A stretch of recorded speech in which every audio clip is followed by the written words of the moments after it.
tacos.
Mi nombre es Daniel Cobos.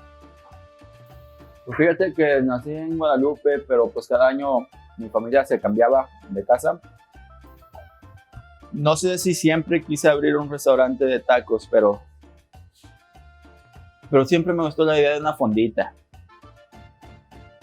Y pues la verdad o sea, nada más uno de 1000 sueños guajiros que tuve. Pero sí escribí un plan de antes, como en el 2010. En el 2010 estaba viviendo yo en California y dije, algún día me voy a cambiar a Austin. Y en Austin voy a empezar una trailita de comida mexicana vegana. Escribí las recetas y todo. Andaba con ese entonces con una morra vegana, obviamente es California, ¿verdad? Pero lo bueno que no hice comida vegana. Pero sí, tenía las recetas y todo en el 2010. Austin en especial, porque mi hermano empezó a estudiar acá. La universidad lo aceptó, se metió aquí a estudiar, terminó su carrera aquí en Macombs y luego de rato llegué acá porque pues acá estaba mi hermano. ¿Cuál es tu nombre? Miguel Cobos, nací en Houston, Texas. Yo pues entré a la universidad y me vine, me acuerdo que me admitieron, me transferí, primero fue UTPA, ahora UTRGV se llama. Y me admitieron, me acuerdo que mis papás no querían que vinieran, pero pues yo sabía que era muy buena escuela y para ellos no era tan importante, pero como quiera sí me vine. Yo no cocino tanto, yo soy el pinche, yo ayudo cada vez en el plancho, pero el de las recetas es mi hermano. Daniel es el que siempre ha tenido el arte en su mano, es ilustrador muy bueno y de ahí le agarró la cocina. Toda la familia es cocinera, mi abuelita era la leyenda de todas las señoras ahí. Ella se hizo chorizo y todas las señoras de la colonia venían a comprarles a ella. Tenía como, no sé, unos 12 gallinas en su patio y como tortugas y como unas 30 aves, 3 cotorros y como unos 14 árboles que daban fruto en el mero centro de Monterrey. Entonces ella tenía una cultura de rancho que se trajo a la ciudad y de ahí toda la familia siempre agarró la cultura de cocinar. Se enfermaba un tío, agarraba una gallina, la mataba, pum, y hacía caldo. En la ciudad. Estás hablando como si vivieras en Houston, en el centro, y ahí está haciendo eso la señora. Ahí la cultura familiar. No, pues las cosas típicas, ¿verdad? Siempre desayuno en casa de mi abuelita. Chorizo con huevo, frijoles negros, queso veracruzano, una salsa roja aceitosa que hacía mi abuelito, mole de huevo, jocoque, cosas que tal vez a mí no me gustaban mucho de chiquito, pero siempre estaban ahí. Y ahora, pues, ¿quién te las prepara acá? Nadie.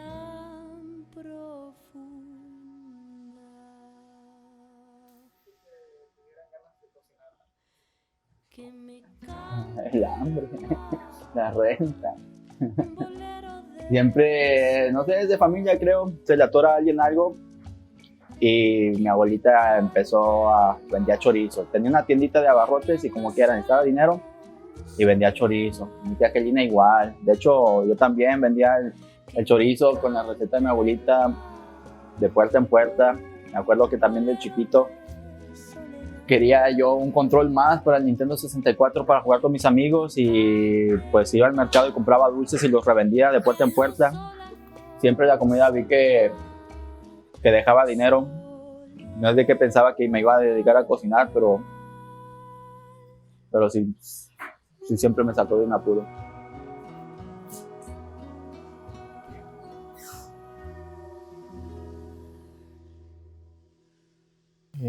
Pues vivimos ahí hasta que cumplí 1 año de edad. Vivíamos, no sé, mis papás, mis 3 hermanos, 4 en total, mis 2 primos, otra familia, mi tío con su familia de como 4, y teníamos nomás una cama. Entonces unos dormían abajo de la cama y otros arriba. Era un ambiente muy pobre. De inmigrantes. Sí, pues en realidad mi papá y mi mamá se separaron a los 10 años y estábamos yendo en Monterrey de 7 años a 10 años. Entonces me vine yo y mi hermano Dani con mi mamá a vivir de nuevo a la frontera, a Edinburgh. Y crecimos él y yo con mi mamá nada más. Entonces, a mí no se me hizo difícil, tan difícil, ¿verdad? Pero comparándome a mis otros amigos que he hecho acá en Austin, que vienen de otras clases socioeconómicas, o sea, creo que sí es una experiencia totalmente diferente. O sea, yo ni tenía cama. Yo empecé a trabajar a los 12 años, vendía The Monitor, vendía periódicos. Y luego cumplí 16 años y también empecé a trabajar ya y pagar impuestos. Siempre he tenido un trabajo o 2 a la vez que fui estudiante. Cuando era en la universidad tenía hasta 3 trabajos. Era pedicabber, era técnico del Media Lab en McCombs y también tenía un part-time job con otra empresa chiquita de support también. Empezamos con un carrito paletero enfrente de Mexicarte, donde Dani trabajaba en el Museo de Mexicarte. Y la idea era vender buenos tacos, porque nosotros, como no encontrábamos buenos tacos en Austin, hacíamos carne asada los domingos y hacíamos nuestros propios tacos. Y vimos la necesidad de un buen taco porque la cultura aquí, desafortunadamente, los únicos que venden parte de la cultura ni siquiera son de la cultura. Ve acá, ¿cómo se llama este güey? Tyson's Tacos. Nada más el puro nombre te dice Tyson's Tacos. Y luego vende tacos que le echan mayonesa y no sé qué más y es popular. Allá tú sí son tacos. Para mí se me hacen wraps. Y pues empezamos así porque pues vimos que no manches, no había gente que lo podía hacer bien. En la Riverside sí, pero ni tan buenos que digas. O sea, todo viene del acceso de capital. La gente de la cultura mexicana no tiene tanto acceso a capital para comenzar negocios. Entonces nosotros empezamos a hacer eso, enfocándonos en calidad, a pesar de que no teníamos dinero para empezar un proyecto grande. Y de ahí, la cultura de esta ciudad, que apoya mucho al negocio pequeño, siempre ha estado con nosotros y nos ha ayudado a crecer mucho. De nuestros primeros clientes aún vienen y nos apoyan, porque eso es algo que es muy fuerte aquí en Austin y yo aprecio mucho el sentido de la comunidad en el negocio. No apoyan a cosas como Walmart o a McDonald's, apoyan más a negocios pequeños y es así como se mantiene esta economía fuerte. Y me gusta mucho y me gusta ser participante de ella.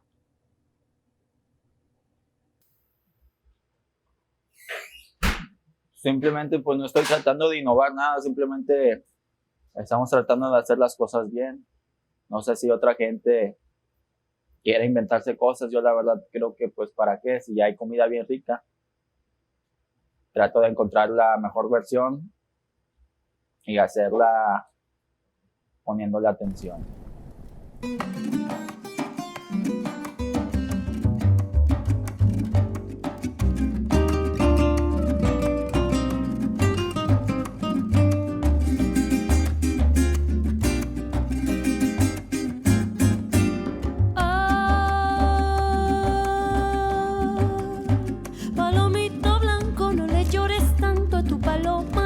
Marisol morena, siempre te amará.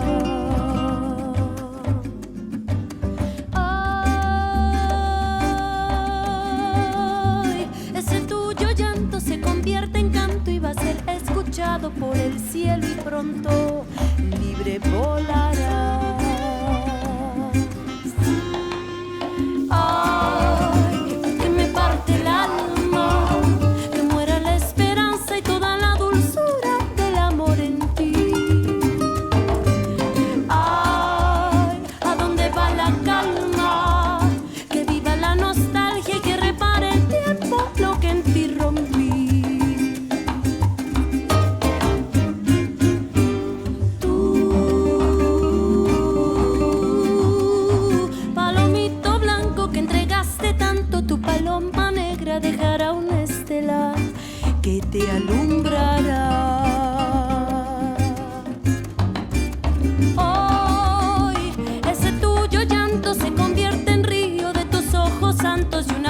marchita reflorecerá, florecerá, florecerá.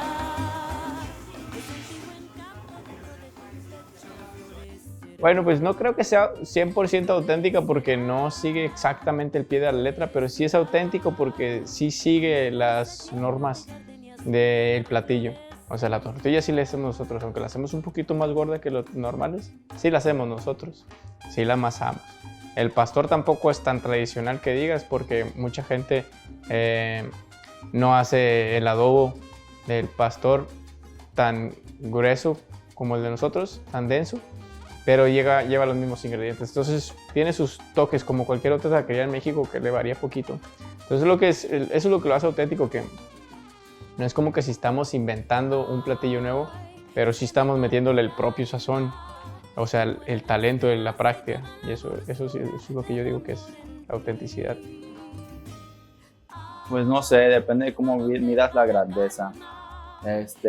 No creo que vayamos a tener 1 millón de franquicias, ni queremos, pero me gustaría tener un poquito más de vaqueros taqueros en Austin y pues, ¿por qué no en otro país?